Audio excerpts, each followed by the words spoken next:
So we're reading from Sri Chaitanya Charitamrita Madhya Lila, chapter 7, and we'll read from text number 40 to 62. Okay, so there's the right verses on the board. So what I'll do is I'll read just the English up until 62, then we can chant that verse together. Okay, so this chapter is entitled The Lord's Tour of South India. Text number 40. So this is... I believe it's Lord Nityananda, yeah. Lord Nityananda Prabhu. So Lord Chaitanya is requesting his devotees to allow him to go to South India. He says he's going to search for his brother Vishwarup, but actually he knows Vishwarup has passed away. But he's just using that as a pretext so he can leave. And in the conversation before this section, when Lord Chaitanya has told the devotees that he wants to leave, they're very unhappy that he's going to go. And then there's some discussion that he'll need some things, and so he should allow a servant to come with him, or some servants to come so that they can help him. Okay, so text number 40, Lord Nityananda speaking. He will carry your water pot and garments. You may do whatever you like, he will not say a word. Text number 4, so this is Lord Nityananda requesting that a particular servant accompany Lord Chaitanya. That servant is named Krishna Das. It's mentioned in the previous verse. So text number 40, I'll just say it again. He will carry your water pot and garland. You may do whatever you like, he will not say a word. 41. Accepting the request of Lord Nityananda Prabhu, Lord Chaitanya took all his devotees and went to the house of Sarvabhauma Bhattacharya. 42. As soon as they entered his house, Sarvabhauma Bhattacharya offered the Lord obeisances and a place to sit. After seating all the others, the Bhattacharya took his seat. Text number 43. After they had discussed various topics about Lord Krishna, Sri Chaitanya Mahaprabhu informed Sarvabhauma Bhattacharya, I have come to your place just to receive your order. Text number 44. My elder brother Vishwarup has taken sannyas and gone to South India. Now I must go search for him. Text number 45. Please permit me to go, for I must tour South India. With your permission, I shall soon return very happily. Text number 46. Upon seeing this, Sarvabhauma Bhattacharya became very much agitated. Catching hold of the lotus feet of Chaitanya Mahaprabhu, he gave this sorrowful reply. Text number 47. After many births due to some pious activity, I got your association. Now Providence is breaking this invaluable association. Text number 48. If a thunderbolt falls on my head or if my son dies, I can tolerate it, but I cannot endure the unhappiness of separation from you. Text number 49. My dear Lord, you are the independent Supreme Personality of Godhead.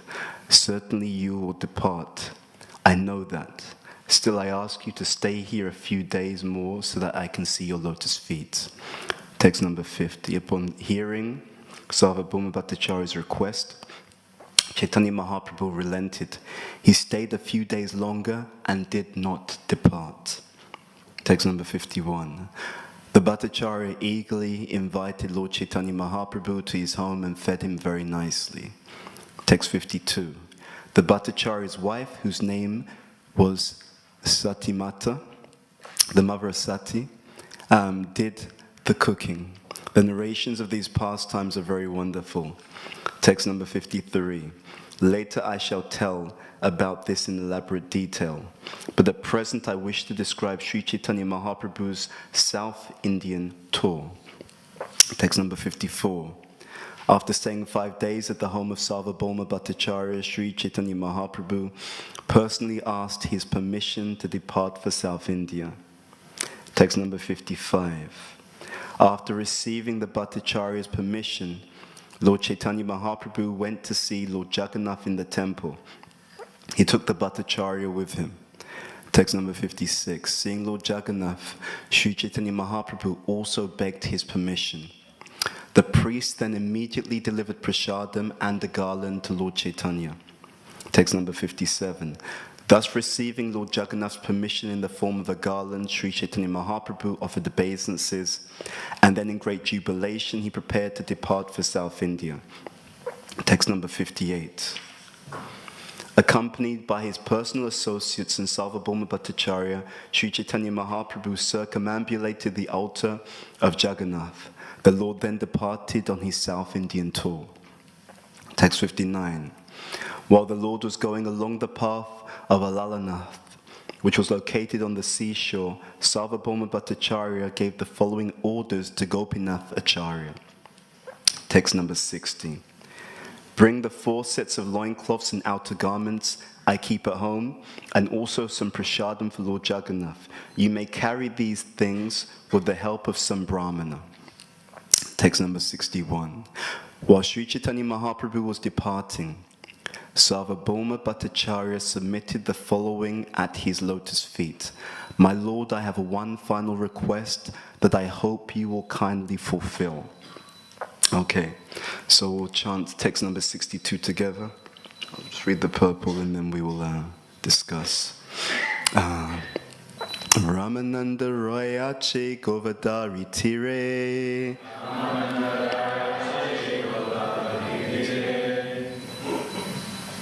Okay.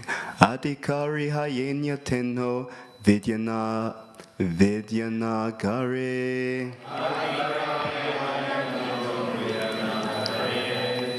Translation and purport by His Divine Grace Srila A.C.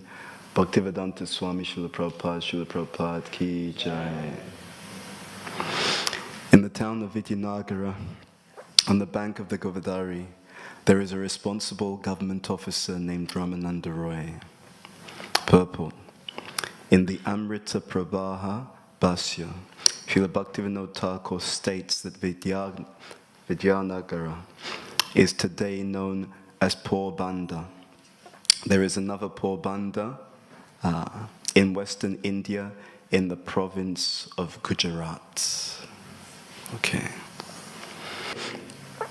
so begin by requesting the blessings of the Vaishnavis, so we can speak something on this very beautiful pastime. This chapter, the Lord's tour of South India, and these verses, which illustrate the very loving exchanges between the Lord and His eternal associates, His eternal servants. It's very wonderful. The associates of Sri Chaitanya Mahaprabhu, they're feeling disheartened. They're feeling disheartened because the Lord is going to leave. They are, in some of the previous verses, they all want to travel with the Lord, but He gives His reasons, and He gets the blessings to depart. But there's so much deep instruction in these verses. There's so much deep instruction in these verses that we could, let's say, reflect upon as we go through. So we'll just touch upon some of the verses between 40 to 62, and maybe draw out a few points. But let's begin here. So Krishna, when he comes as Sri Chaitanya Mahaprabhu, is taking the role of a servant, and he's showing by his own example how this works. As the servant, he's requesting permission. Not only does he request the permission of his devotees, he requests the permission of Lord Jagannath himself as well. And he receives that permission also to go. The moods of devotion, especially the devotional service as given by Sri Chaitanya Mahaprabhu and his followers, has this emphasis on this Vipralamba Seva. So there are these two things, Sambhog, Vipralamba. Sambhog means union, Vipralamba means separation. And these devotees are feeling this separation, this coming separation from the Lord as he's about to leave. But But there are actually many different aspects to separation and to union. Because also the Lord will feel that separation from his devotees as well. It is not only the devotees who feel that sense of vipralamba. Sri Chaitanya Mahaprabhu also feels that vipralamba. I was reflecting in Krishna's pastimes. So when he's in Dwaraka, at night he'll cry. Because he's in Dwaraka, surrounded by all this opulence. He's there with his queens. He stays there because he's fearful that if he goes back to Vrindavan, the demons may also come and they may attack the residents. But in the night he's crying. Right? In the night he's crying in separation from the Brijvasis. So he's just thinking about them, and sometimes he'll write letters and he can't sleep. And then the queens, they'll be wondering, what can we do? But they can't do anything because that mood of separation, that intense longing to be with his associates in Vrindavan, it just overwhelms him. And then eventually, they'll meet in Kurukshetra, etc., etc.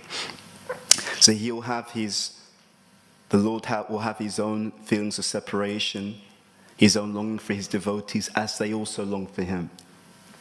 And then there'll be that sambhoga, there'll be the union, they'll come together. But they'll always understand that when we're coming together, we're going to leave again at some point. He will leave again. And they won't leave him, he will leave them. So this coming together and this moving apart, it does something to the heart. It is a type of churning. So what does Vipralamba do? It does at least two things. One, it strengthens the bond of attachment to the object of affection. Right, so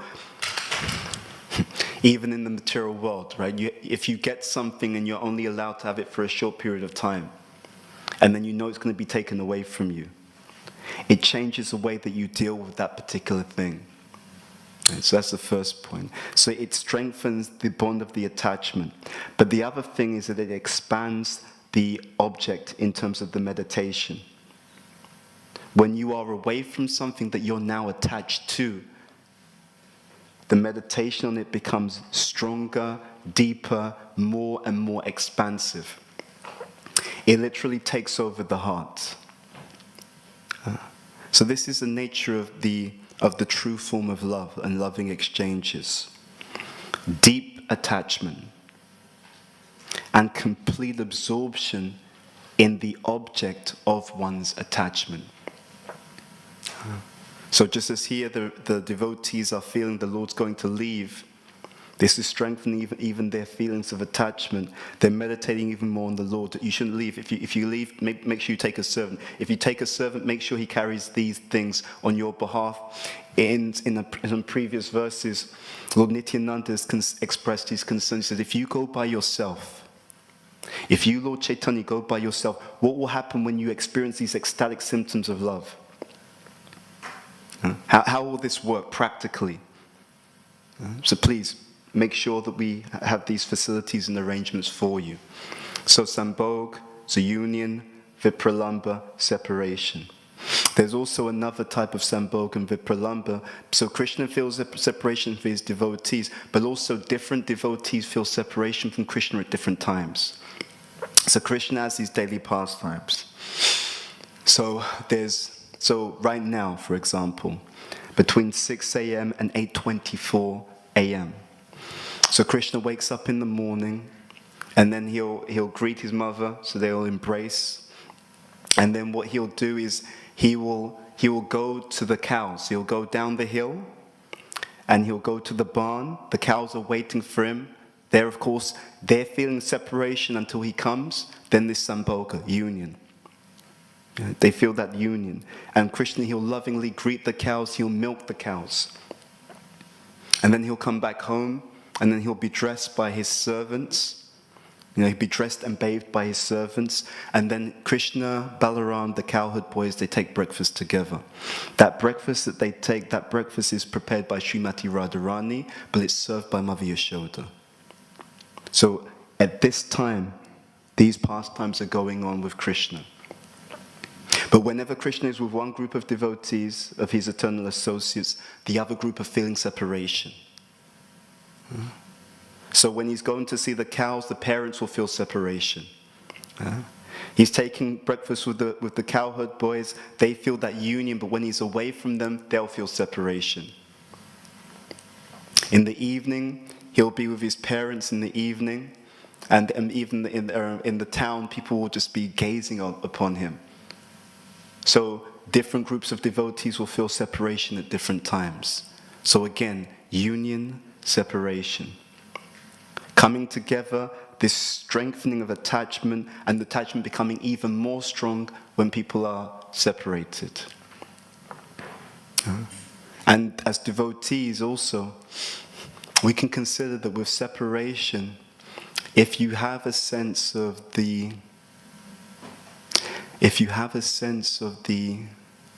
greatness, the wonder, if you have a sense of how wonderful Krishna is, then the separation, it strengthens the desire to connect with Krishna more. It makes that stronger and stronger and stronger and stronger and stronger, etc. It is like the rope. The fibers become more and more intertwined. They actually become stronger. So this is one theme, Vipralamba Sambhoga, and it takes place in the spiritual world. And here we're having some example of this as the Lord is prepared to leave. There's also a very interesting point here. This is Sarvabhauma Bhattacharya, and this verse 47, this relates to us very, very strongly. After many births, due to some pious activity, I got your association. Now Providence is breaking this invaluable association. This is instructive of how we've all come. Bahunam Jamanamante Gyanavamam Prapadyate Vasudeva Savamiti Sur Mahatma Sudurlabhaha. In the Bhagavad Gita, Krishna says this, after many lifetimes of cultivating knowledge, what does one understand? Vasudeva Savamiti. That Vasudeva, or Krishna, is everything. Sir Mahatma Sudurlabhaha. Such a great soul is very rare. So, finally, the living entities receive the opportunity for the association of the Lord due to some pious activity, it says here. That means due to some devotional service. As we accrue devotional service, there are many effects. One effect is the association, another effect is the intelligence. As one accrues as one accrues, Bhaktivinoda Thakur in the Harinam Chintamani calls it Bhakti Mukhi Sukriti, right? Devotional Sukriti. As one accrues that, one becomes more intelligent. The sign of intelligence is surrender. Right? That's actually how the whole thing links. The more intelligent someone is, the more surrendered they are also. Because intelligence means you really understand, we really understand, okay, I get it. Actually, everything is being controlled by Krishna. Point number one. Point number two, there is actually no happiness outside of Krishna's happiness. You're pleased when he's pleased. When he's displeased, there's no way you can be happy. Why? Mamai vamso jiva loke jiva bhuta sanatana. Manashishtani indriyani prakritishtani kashati. Because you're his amsa. We share the same ecstasy. Right? So that sense of fullness, that sense of deep pleasure, not superficial stimulation, but that sense of deep pleasure that the living entity feels, that the devotee feels, is actually Krishna's ecstasy being pleased with you. So him being pleased means you feel, oh, I feel, yeah, Krishna consciousness, yeah, I love it, it's fantastic. So in a sense, and I qualify this, in a sense, You can understand something about the quality of your own devotional life by the quality of your own inner experience. In a sense, right? We don't take that as the only evidence because we're conditioned. So therefore, we may make the wrong reading. Yeah. But we've all experienced this. You've seen in your spiritual life, sometimes you were really Krishna conscious and you felt fantastic. Right? You were sincerely chanting your rounds. You were sincerely engaged in service, actual service, not self-glorification disguised as service. But you were actually trying to do something with Krishna and his devotees in the center. You felt good. You felt a sense of, yeah, wow, I feel really, the heart feels full. That's the formula. That's the actual secret. And that's the constitutional nature of happiness itself. Happiness is actually an inherent quality, is actually directly and originally and exclusively only in relationship with Krishna. So someone who doesn't know Krishna, they don't know happiness. Because that deep fulfillment, that deep joy, that deep ecstasy, it comes because the part is pleasing the whole. That's how it works. And interestingly enough, even though we're part of Krishna, we're a small, tiny part, Amsa. Krishna's pleasure, Jai, Shishi Radha Gokulananda, Shishi Sitaram Lakshman Hanuman, Shishi Gaunitai Guru Parampara Srila Prabhupada Tulsi Maharaj.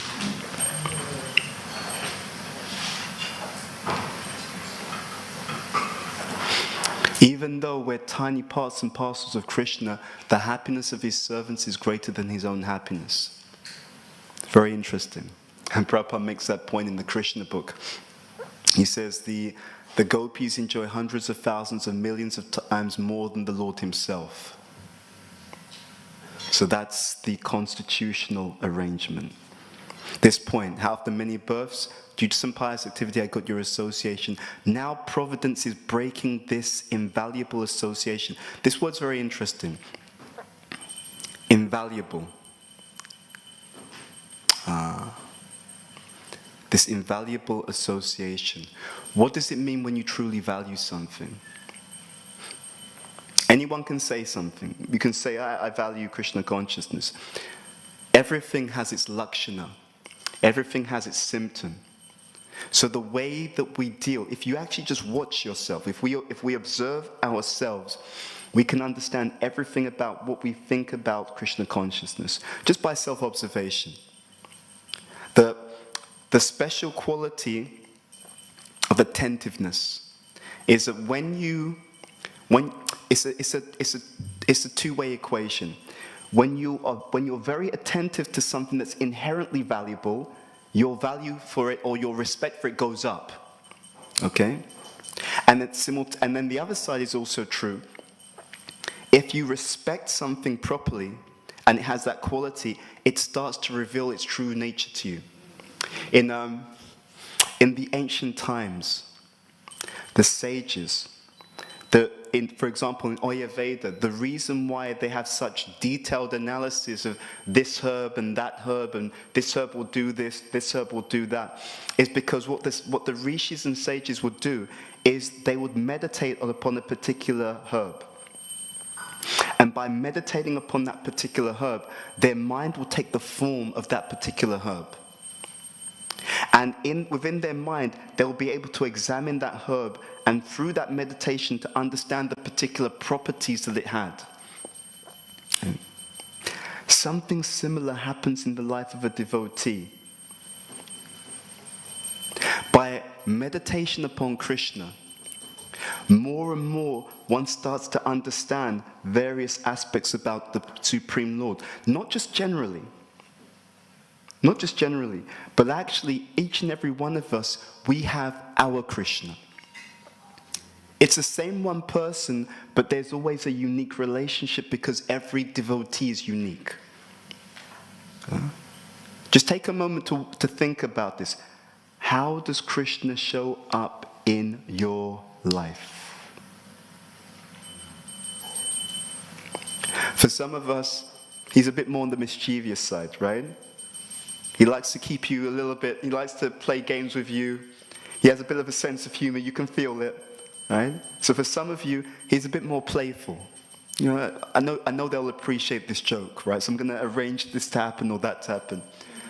For someone else, Krishna's he's a bit more of an adventurer, okay? So he kind of arranged for one adventure after another adventure.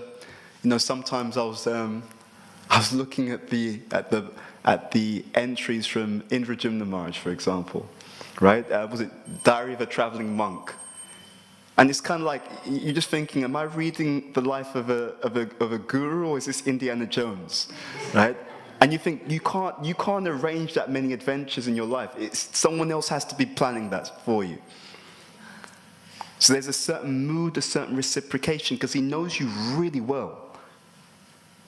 Yeah?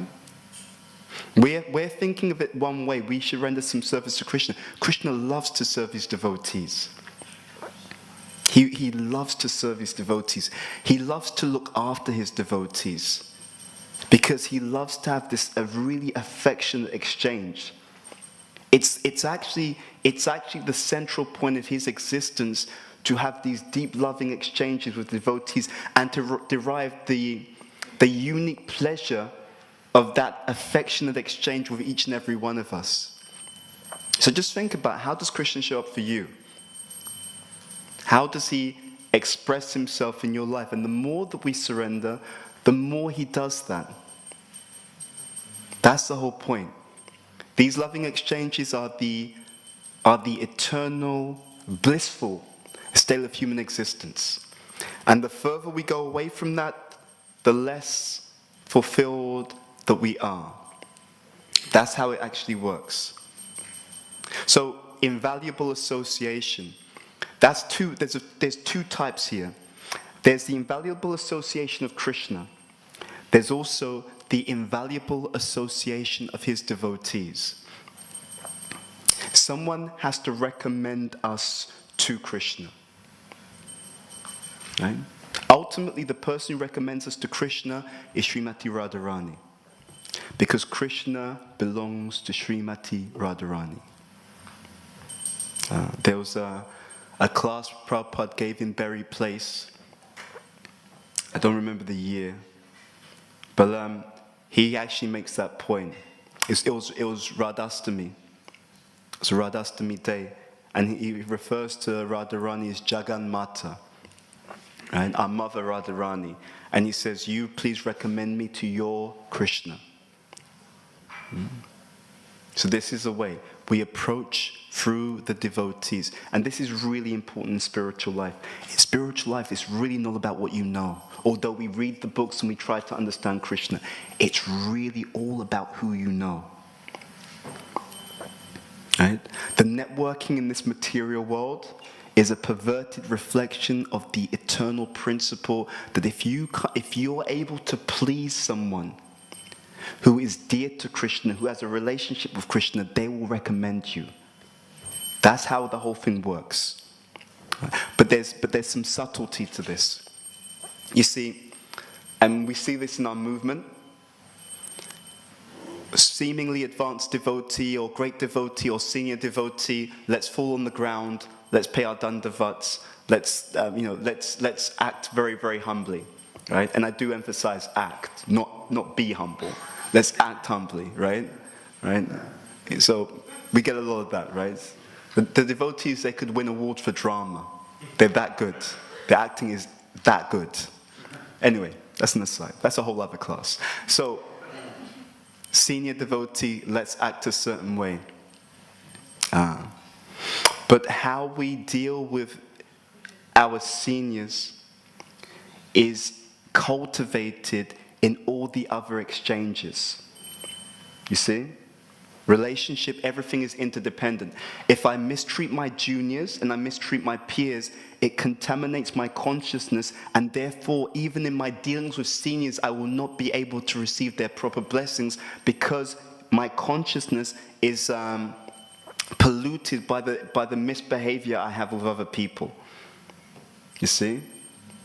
So anyone who claims to be a genuine servant of Guru without having genuine love and affection for their juniors and for their peers is a genuine hypocrite. It doesn't work that way because no one can cheat Krishna. It's like, okay, I'll deal well with this member of the family and be rude to these other members of the family, but I'm still expecting that Father will be pleased. No, it doesn't work that way. So we're dependent. How we deal with each other is how we're cultivating our ability to be receptive to good association. And how we deal with each other has another factor. For example, if we deal nicely with the devotees, we get their blessings. As we get their blessings allow us to have more insight, deeper association, deeper realization. So we're dependent. This is Lord Chaitanya's mood. We're interdependent. It's not, am I going back to Godhead? It's, are we going back to Godhead? So the ability to go back and even the ability to advance in Krishna consciousness, this is a family affair. Our ability to advance is intimately related to how we deal with each and every devotee on a day-to-day basis. This is how it really works. So if I do this properly, then suddenly everything opens up. If I do this in the wrong way, everything can literally close down. It's very, very simple. And none of this is theoretical. There's some misunderstanding that these teachings are theoretical, but that's usually by devotees who don't know how to apply the teachings. If you know how to apply these teachings, nothing's theoretical. In fact, if you know how to apply the teachings, everything is instructive. It's full. These are full of incredible principles that you can literally live in your day-to-day life. You can literally experiment with them. Okay, I'm going to try this, see what happens. I've seen this pastime, I'm going to try this from this pastime, let's see what happens. And you can actually see, wow, this is amazing, this works. This is incredible. Oh my God. And I'll give you a very simple example from this series of verses, which I thought was very, very interesting also. So just listen to this. This is text number 56. Seeing Lord Jagannath, Sri Chaitanya Mahaprabhu also begged his permission. The priest then immediately delivered prasadam and a garland to Lord Chaitanya, right? So just picture this. He's before the Lord, he's begged permission from Lord Jagannath to leave. Now, the moment he's done this, what's happened? The priest then immediately, Prabhupada translates, immediately delivered prasadam and the garland to Lord Chaitanya. So what does that mean? You're before the deity, you're praying for something, and immediately the priest gives you a garland and prasadam. What does it mean? Yeah, it means you've just been given permission. You've asked for something. Next verse confirms this. 57. Thus receiving Lord Jagannath's permission in the form of a garland. Got it? Permission in the form of a garland. Sri Chaitanya Mahaprabhu offered obeisances, and then in great jubilation he prepared to depart to South India. What does that mean? It means that the Krishna's always there. And it means that there's no accidents in your life. Oh, I prayed and, then, the Pujari was kind enough to give me something. It's just, I like the nice guy. No, this is reciprocation. You just prayed for something immediately happened. Prabhupada says we should be conscious before we can become Krishna conscious, because Krishna wants to communicate. He really wants to communicate. Much more than we want to hear his voice, he wants to speak. Much more. And to be honest with you, this is the amazing thing. He's always communicating. The issue isn't him. He loves to talk. The issue is we are not very good at listening. The chanting, the japa, the attentiveness to the chanting, it attunes the ability to be receptive, not just when you're chanting, the ability to be receptive to Krishna throughout your entire life. That chanting is like the laboratory. So what you cultivate in terms of receptivity there, it expands, and that same quality is present throughout the rest of your existence. So however attentively I can hear the holy name, which is Krishna, that attentively, I can also be receptive to Krishna the rest of the day. This is how it works. And there's always that reciprocation. From the deities, reciprocation from the devotees, reciprocation from the Shastra, if we have the eyes to see. So it's an incredibly rich and beautiful Krishna conscious life if we practice properly. I had a very interesting experience. We were at Brighton Rath Yatra, which was ecstatic. It was incredible. At the end of the Rath Yatra, I was speaking to one Prabhupada disciple who, because we travelled from ISKCON London in a vehicle for the Rath Yatra. So this Prabhupada disciple was on the vehicle. So after the procession, I always think, the devotees have so much nectar. So, there's so much realization. And if you can just tap into it, then so often Krishna will just reveal so many incredible and profound and enlivening realizations that can really help us. So I spoke to this Prabhupada disciple as a Mataji, and I said, so you've been practicing Krishna consciousness for so long, Prabhupada disciple. So I said to her, so what is it that's required to stay the distance, right? To make sure that we remain in Krishna consciousness and really progress in Krishna consciousness. And she said something which was so amazing. By the way, what time is class meant to finish?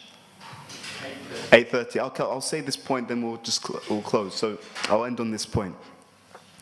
So I asked her that question, and she said to me, practice is more important than preaching. That's what she said to me. She said, practice is more important than preaching. So then I said to her, that's very interesting. I said, where is that from? And she said, it's from Prabhupada. And then she quoted, she said, example is more important than precept. And then she went into detail, which I thought was just so powerful. She said to me, if your practice is good, your preaching will automatically have potency. Isn't that a beautiful point? She said, if your practice is good, your preaching will automatically have potency. Yeah. She said, of course, if Prabhupada was here, he'd say, even if your practice isn't good, you should still preach. So there's not one or the other. Let's get it clear, right? But it's such a profound point.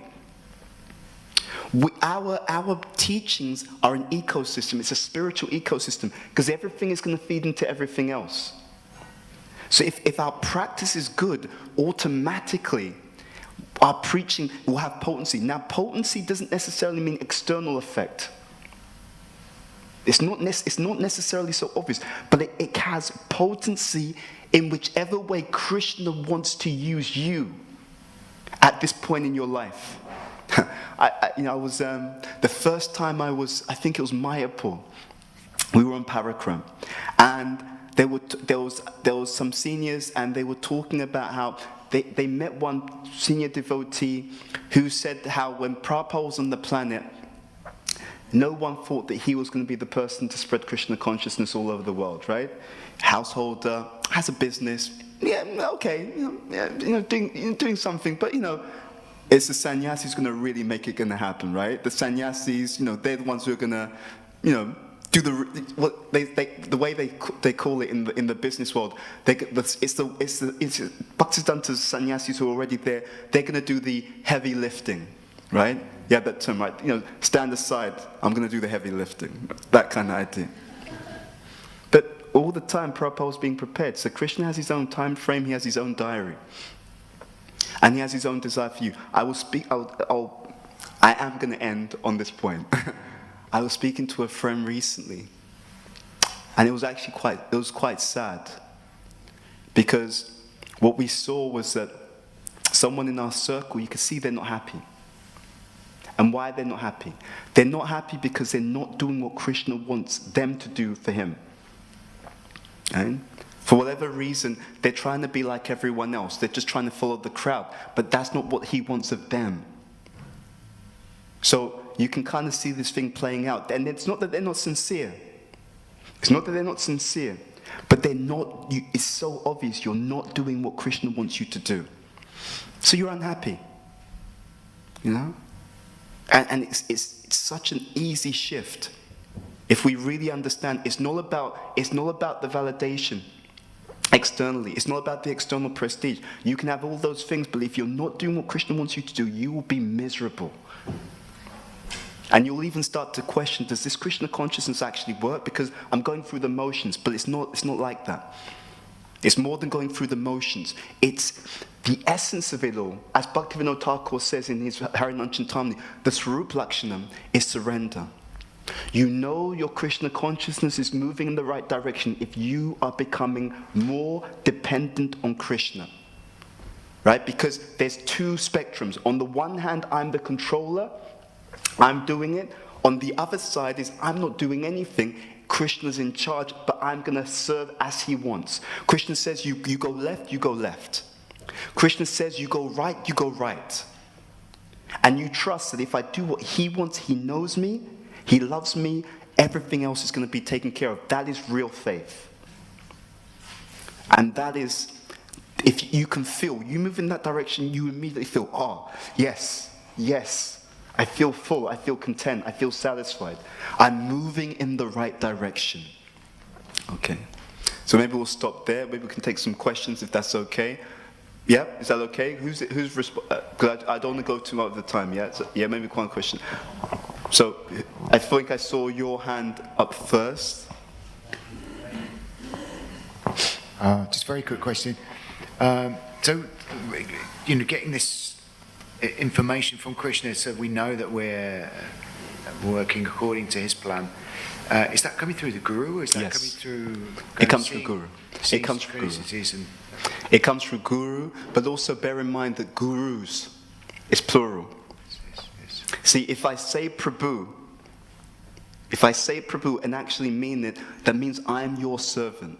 Yes. It's not just I'm Guru's servant, but you guys, you don't really count. Yes. It's not like that. If I'm actually following properly, I'm everyone's servant, but not blind servant. Okay? So it's Guru, Sadhu, Shastra. I'm everyone's servant, but I'm everyone's servant in the way that Guru and Krishna want me to serve everyone. Prabhupada said that the secret of his success is I made the order of the spiritual master my life and soul. And honestly, that's where all the magic happens. When the spiritual master gives an instruction, some mercy is placed at the end of that instruction. So if you make the endeavor to fulfill that instruction, you receive that blessing. It is, in this lifetime, we're fortunate beyond our wildest imagination. Whatever's happened, anyone in this movement, they're fortunate beyond their wildest imagination already. Right? It's like someone's given you a ticket, there's literally, it's a blank check. You just put as many zeros as you want on the check, right? But you have to cash the check.